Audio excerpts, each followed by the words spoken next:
गणपती बाप्पा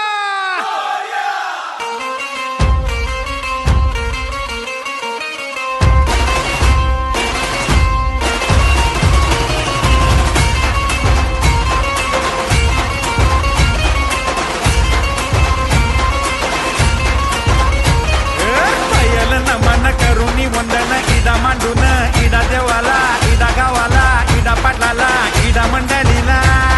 आम्ही सांगतो नमन तुम्ही ऐका हो